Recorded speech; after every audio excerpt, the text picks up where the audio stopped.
میرے محترم دوست اور بزرگوں، دیکھو نمرود نے سیدنا ابراہیم علیہ السلام کی تشریف آوری کو بہت روکنا چاہا۔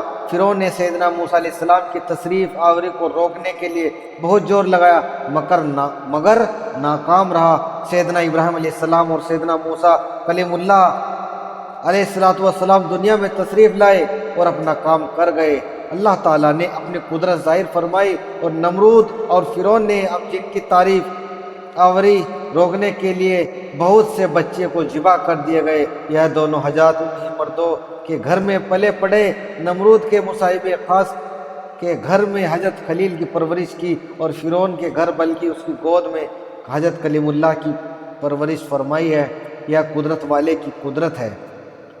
والدہ ماجدہ اس غار میں منہ پر پتھر رکھ کر فرزند کو اللہ تعالیٰ کے حوالے کر کے چلی آئی۔ دوسرے دن جا کر دیکھا کہ آپ اپنی انگلیاں چوس رہے ہیں۔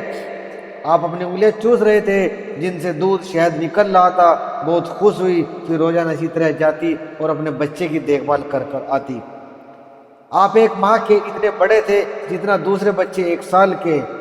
آپ 15 مہینے کے ہوئے تو 15 سال معلوم ہوتے تھے۔ اسی دوران آپ نے اپنی والدہ ماجدہ سے پوچھا کہ میرا رب پرورش کرنے والا کون ہے؟ والدہ نے کہا کہ پوچھا، میری طرح تم بھی کھانے پینے کی حاجت مند ہو، انسانی ضروریات رکھتی ہو، تمہارا رب پالنے پرورش کرنے والا کون ہے؟ فرمایا تمہارے والد طارق اپنے۔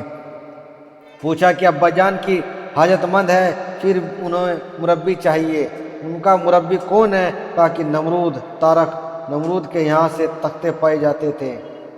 پوچھا نمرود بھی تو ہم لوگوں کی طرح ہزارہ حاجتیں رکھنے والا انسان ہی ہے، اس کا رب کون ہے؟ تو والدہ نے کہا کہ چپ رہو۔ پھر طارق سے کہا کہ جس فرزند کا خوف نمرود کو ہے وہ تمہارا فرزند ہے۔